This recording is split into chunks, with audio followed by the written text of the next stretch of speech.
민주자주TV 미국 탐구생활 6번째, 아프가니스탄 2번째 시간입니다. 지난 편에 탈레반 세력이 미국의 지원 속에 아프가니스탄을 장악하게 된 것까지 말씀드렸습니다. 오마르가 최고 지도자였던 탈레반 정권은 2001년 미국의 침공으로 무너졌습니다. 침공의 명분이 되었던 게 바로 9.11 테러와 오사마 빈 라덴이었죠. 그럼 먼저 오사마 빈 라덴의 정체를 살펴봅시다. 빈 라덴은 사우디 부잣집 아들로 사우디 킹 압둘 아지즈 왕립 대학교를 나왔습니다. 대학 시절 이슬람 원리주의에 심취하게 되었다고 해요. 이후 빈 라덴은 소련군의 아프가니스탄 진압이 시작된 1979년 무자헤딘의 한 그룹에 참가합니다. 거기서 그는 정신적 스승 압둘라 아잠을 만납니다. 아잠과 빈 라덴은 1984년 맥이라는 단체를 만들어서 이슬람권 국가들에서 모금한 자금을 아프가니스탄 무자헤딘에 공급하는 일을 했습니다. 그리고 1988년부터는 이 일을 접고 가장 종교적인 신념이 강한 전사들을 선발해서 알카에다라는 무장단체를 만들었습니다. 훗날 9.11 테러를 저질렀다는 그 알카에다도 사실은 미국의 지원으로 성장한 조직입니다.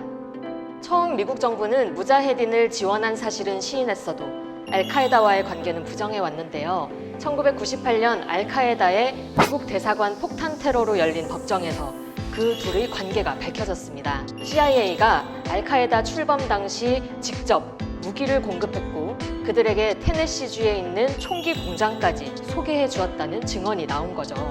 또 파키스탄 정보기관도 알카에다의 활동 자금은 마약과 무기 밀매 그리고 CIA의 지원금으로 충당되었다고 밝힌 바 있습니다.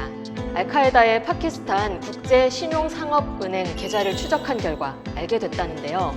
그 은행이 미국과 알카에다를 연결하는 파이프라인이자 자금 세탁소였던 겁니다. 아무튼 이렇게 미국의 지원으로 발을 뗀 알카에다. 그런데 빈 라덴은 1989년 소련이 아프가니스탄에서 철군한 이후 돌연 반서방 테러 행위를 전면화하게 됩니다. 그 과정에서 1991년 알카에다 캠프를 아프가니스탄에서 수단으로 옮기는데요. 미국의 지원을 받은 기독교 분리주의자들에 대항해 이슬람 민족 전선을 이끌던 수단 정부의 실권자 하산의 요청을 받아들였던 겁니다.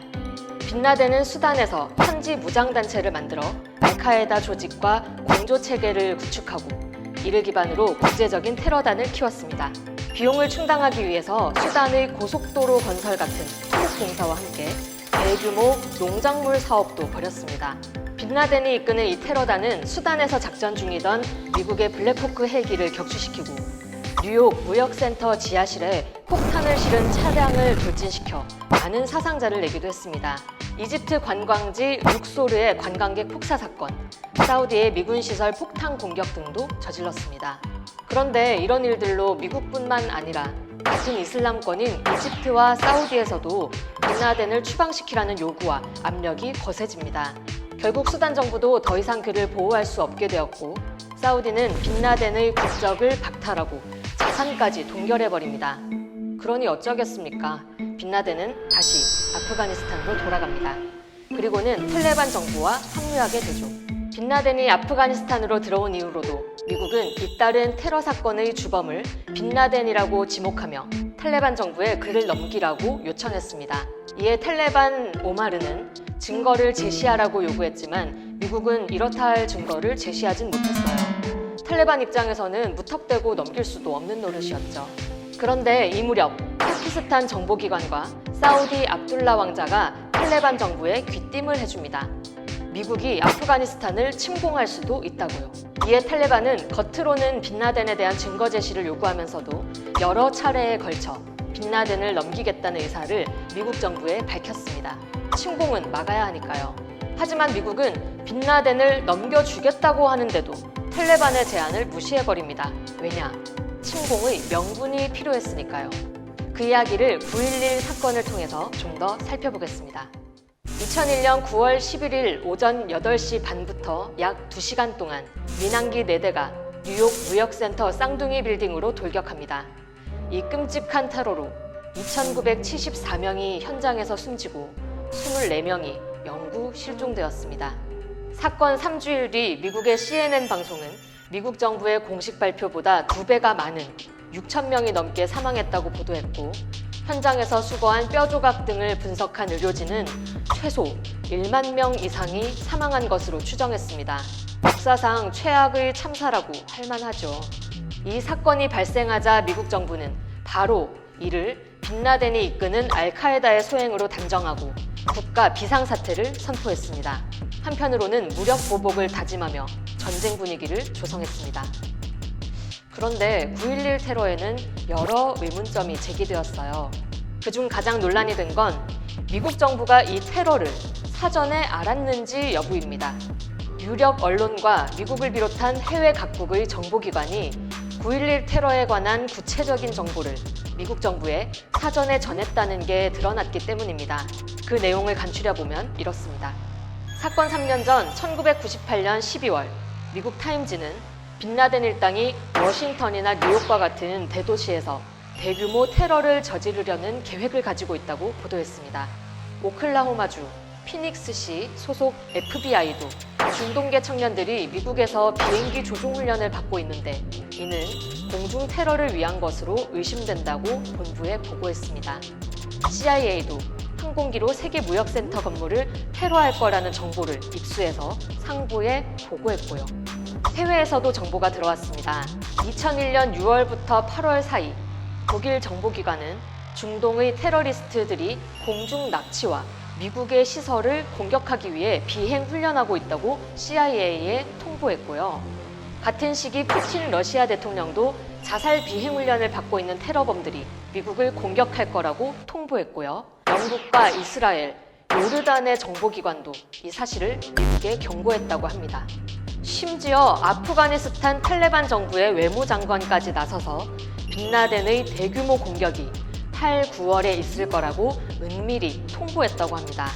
아니, 미국뿐만 아니라 해외에서까지 이렇게 사전에 인지했던 테러였는데 왜 그렇게 큰 참사가 벌어진 걸까요? 훗날 미국 정부는 사전에 입수한 테러 정보에 크게 주의를 기울이지 않았고 사건 당일 미온적 대응에 대해서는 실무진의 업무 미숙이라고 변명했습니다. 이상하지 않나요? 여러 의문들 속에 미국 사회 각계에서는 독립적 조사기구를 구성해야 한다는 요구가 일기 시작합니다. 하지만 부시 대통령과 체니 부통령은 명백한 반대를 표명합니다. 그러다가 여론이 점차 악화되자 마지못해 9.11 조사위원회를 설치했습니다. 뭘 감추고 싶었던 걸까요? 조사위원회 설치 이후에도 의문은 계속됩니다. 2003년 5월 23일 9.11 조사위원회 공개청문회장에서 사건 당시 미 연방항공국 테러 전담요원이 이런 증언을 했습니다.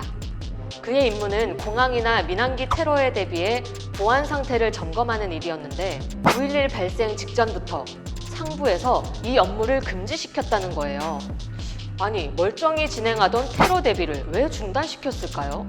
게다가 이 증언마저도 공식 조사 보고서에서는 빠지게 됩니다. 아, 혼란하다 혼란해. 9.11 테러 결과 알카에다는 어떤 이해득실이 있었을까요? 테러에 성공했을진 몰라도 얻은 것은 하나도 없고 잃은 것이 훨씬 많았습니다. 9.11 테러로 아프가니스탄과 이라크는 미국에 점령당하고 그 과정에서 현지 민간인 수십만이 죽고 수백만 주민은 미군의 무차별 공습을 피해 난민 생활을 하게 되었습니다. 게다가 빈라덴은 파키스탄과 탈레반, 사우디 등의 우호 세력에게도 외면받는 존재가 되었고 반미 테러 활동도 위축되어 제대로 할 수 없이 도망자가 되었죠. 반면 부시 정부와 미국 네오콘 세력에게는 절호의 기회가 됩니다. 무엇보다 테러 척결이라는 명분으로 거침없이 신제국주의 패권 전략을 실행에 옮길 수 있었잖아요. 사실 부시 정부의 주요 참모들은 대선 기간에 이미 중동 지역의 군사력을 앞세운 패권 강화 전략을 완성해 두었습니다. 하지만 침공의 명분이 마땅치 않아 일단 덮어둔 상태였죠.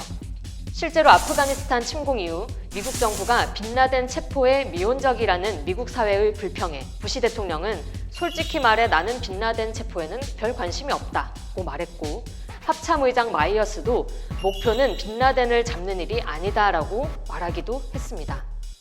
그러면 그들의 진짜 목표는 무엇이었을까요? 바로 블랙골드라고 불리는 석유와 천연가스를 장악하기 위해서였습니다. 실제로 탈레반 정권 붕괴 후 미국은 미국 에너지 회사 유노칼의 고문이자 로비스트로 활동했던 카르자이를 임시정부 수반으로 지명합니다. 탈레반이 빈라덴을 넘기겠다고 해도 못 들은 채 하고 테러가 있을 거라는 수많은 사전 정보도 못 들은 채 한 건 이런 결과를 생각해서 아니었을까요? 미국이 진짜 그 정도의 악마의 나라일까요? 답은 여러분에게 맡기겠습니다. 아 참! 심지어 부시와 빈라덴의 관계가 의심되는 부분도 있습니다. 부시가 대통령 당선자 신분이던 2001년 1월 빈라덴에 대한 정보부 내사를 중단시켰다는 보도가 있었고요. 2001년 7월에는 아랍에미리트 두바이 아메리카 종합병원에서 입원 치료 중이던 빈라덴에게 미 정보요원 한두 명이 찾아가서 대화를 나누고 돌아갔다는 보도도 있었습니다. 게다가 부시 가문과 빈라덴 가문은 1970년대에 설립한 석유회사 아르부스토의 동업자이기도 합니다. 9.11 당시 오전 아버지 부시는 워싱턴 리츠칼튼 호텔에서 빈라덴의 친동생 사피크 빈라덴과 함께 있었고요. 사건 직후 모든 공항이 폐쇄된 상황에서 빈라덴의 동생 일행이 비행기가 이륙할 수 있도록 특별히 허가해 주기도 했습니다. 부시와 빈라덴 그리고 두 가문 확실한 증거는 없지만 뭔가 수상한 냄새가 나지 않습니까? 여튼 9.11 테러를 빌미로 부시는 빈라덴을 넘기겠다는 아프가니스탄을 빈라덴을 숨겨줬다며 침공했습니다. 닥치고 전쟁이었죠. 탈레반 정권 붕괴 후 미국이 점령한 아프가니스탄. 과연 그 나라 국민들은 행복해졌을까요? 다음 시간에 더 살펴보겠습니다.